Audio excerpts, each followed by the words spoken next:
Orang mungkin tidak lagi menggunakan tentera untuk menyerang sesebuah negara. Orang mungkin tidak perlu lagi menurunkan tentera melalui udara untuk menyerang sesebuah wilayah. Tapi, orang menggunakan cuaca untuk menyerang sesebuah negara.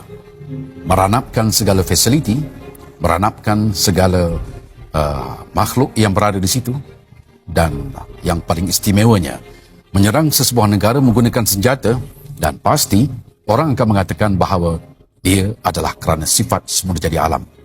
Namun benarkah tsunami yang menghantam Aceh dan benarkah tsunami yang menghantam Jepun merupakan satu perkara yang berlaku dalam semula jadi cuaca, ataupun ianya adalah berpunca satu perlakuan yang dilakukan oleh satu teknologi yang dinamakan sebagai HARPS.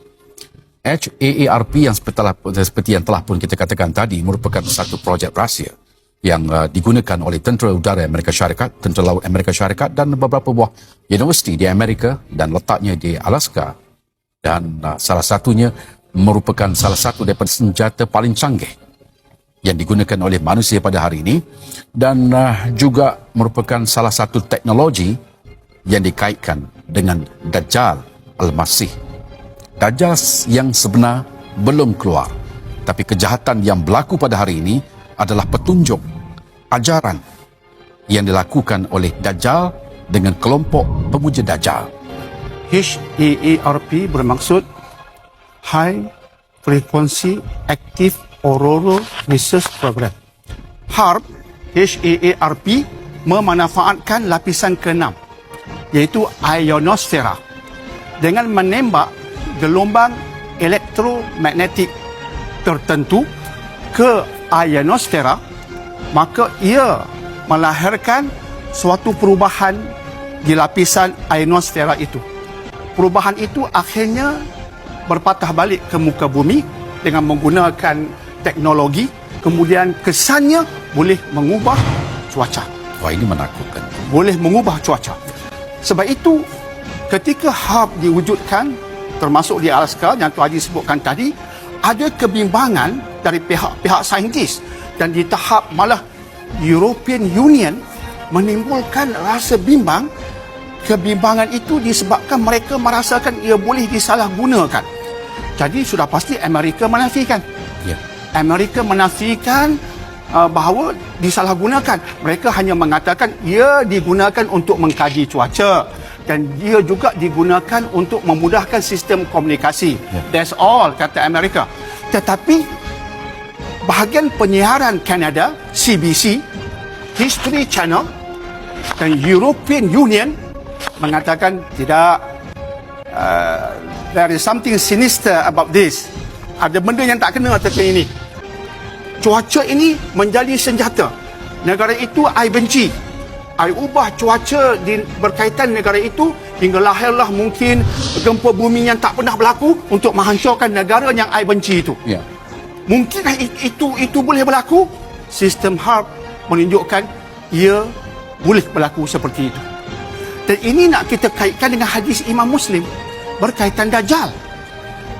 Dajjal berdasarkan sabda Nabi SAW merupakan seorang yang terkutuk yang akan mengatakan kepada langit, wahai langit, turunlah hujan. Hujan pun turun. Wahai bumi, subuhlah kamu. Terus subuh.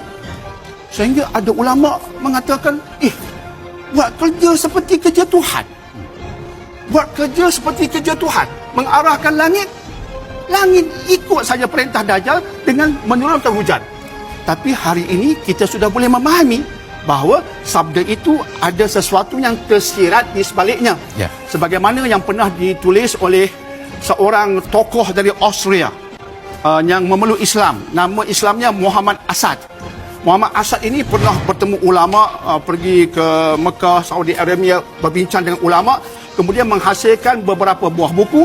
Salah satu tulisannya bertajuk Road to Mecca. Road to Mecca.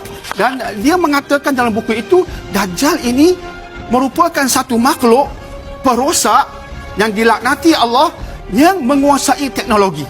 Jadi ditafsirkan hadis-hadis seumpama yang kita sebutkan tadi kepada penguasaan teknologi. Dan tidak mustahil, saya ulangi, tidak mustahil Harb ini digunakan untuk menghancurkan negara-negara yang tidak selari dan sebulu dengan Dajjal, dan sekaligus dengan cara demikian Dajjal menguasai dunia. Dan Dajjal sudah pastinya tidak keseorangan, dia ada jemaahnya. Dan berdasarkan hadis sahih disebutkan antara orang yang akan menyokong antara jemaah Dajjal ialah Yahudi Isfahan. Jangan lupa tuan-tuan dan puan-puan, Nabi SAW mengatakan Dajjal datang dari timur. Dajjal ini datang dari timur. Hadisnya sahih. Dan Yahudi Isfahan juga dari timur, di samping wanita dan juga anak-anak luar nikah. Ini geng-geng Dajjal. Jadi Dajjal ada tim dia, dan tidak mustahil Harb, tak mustahil Harb merupakan antara teknologi yang akan dimanfaatkan oleh Dajjal ataupun yang seumpamanya untuk menghancurkan dan menguasai bumi. Tidak mustahil. Dan cuaca dunia sedang berubah pada waktu ini, berubah dengan kadar yang agak luar biasa. Tempat yang tidak pernah turun salji tapi boleh turun salji, tempat yang tidak dijangka berlakunya tsunami, terjadinya tsunami. Apakah ini merupakan satu petanda bahawa dunia telah pun akhir zaman dan teknologi Dajjal telah mencapai ke tahap kemuncaknya?